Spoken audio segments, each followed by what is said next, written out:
Ngiyabingelela okuphambi kwenu u-Andile Moya nambe ngithi ngizowudlulisa okwamfakazi namhlanje. Evikini lana okwaMthibande afake inkonzo lapho okhulunywa khona ngokuthethelela nokuthethelela omunye umuntu. So into eyenzeka wele eqaleni konyaka kukhona izinto vele ezazenzeka ngacabanga ukuthi ngihambe kwi-social worker ngikhuluma nayo izinto ezazenzeka before sasemncane. So khona lapho kukhona lapho kuthe kumele uthethelele khona abantu. So bengayi-understand into yokuthi kumele ubhale phansi before sibe khona la entabeni ngazi ukuthi ngezona ngakhona kumele ubhale phansi. So nakhona mangifika khona ukuthi kumele umuntu mawumthethelela ubhale phansi yonke into uyikhipha ngasenhlizweni.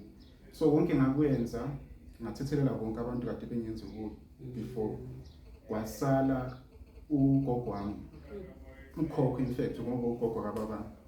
So kwasala yena kwasala nayo baba ukuthi ngibathethelele. So leyo nto leyo yahlala nami kwaze kwafika August.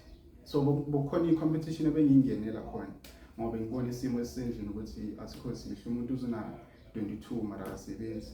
So ngayingenela i-competition yakhona ngakhuleka isikhathi first day yakhona ngikhulekela into engiyifunayo kanti uNkulunkulu uzonginikeza into engiyidingayo.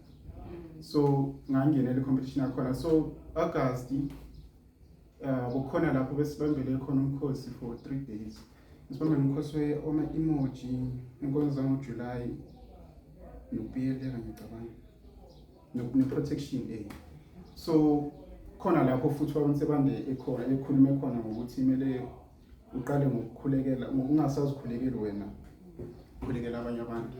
So mina ngakuhlanganisa day before or 2 days before ngabona ukuthi lento ukuthi ngihlezi ngibambele ugogo wami igquba ayingisizi ngalutho. So besihamba inkonzweni kubanje ukuthi amehlo ami usukela eqaleni vele uyo nesenzo esemehlweni nami. So kwakubuhlungu konke lokho ukuthi ayikho into engamenza yona kodwa nazangenza isihluko esingaka.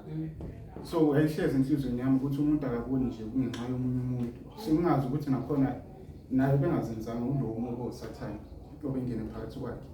So wafika kimi ukuthi okay ngihlale phansi ngibhale phansi ngisivume sona sami ukuthi bengimbambele igqubu akasekho emhlabeni ngoba ngikhumbula le time umama engitshela ukuthi akasekho emhlabeni ngajabula ngifuna uqamba ngani. Inhliziyo yami yathokoza ukuthi at last umuntu wakhona akasekho emhlabeni but ngithe sengiyibheka futhi ngibona ukuthi lento bengiyenza bongasiyini. So ngahlala phansi ngabhala ngamxolela konke ngakudlulisa kwadlula emoyeni wami and then sisa wakhona ngenza ngakhulekela lento kade ishilo bakuthibana ukuthi isikhulekela abanye ungasazikhulekela ezinye izinto mhlamba azilungi wena uzikhulekela ngcono ukhulekela abanye abantu khona uNkulunkulu ezokuzisa wena kuqala. so ngakwenza konke lokhu and then sisawakhona i-competition yakhona ngayiwina kanjalo ngamandla kwenkosi izidingo zonke sazikhava. Ngiyambonga ukhulu bakhe nokuthi ngidlulise konke okwenzeka ngixolele wonke umuntu ukuze ngizokwazi ukuthi ngikhululeke nami emoyeni wami. Yilokho nje bengifisa ukudlulisa uJesu Kristu inkosi.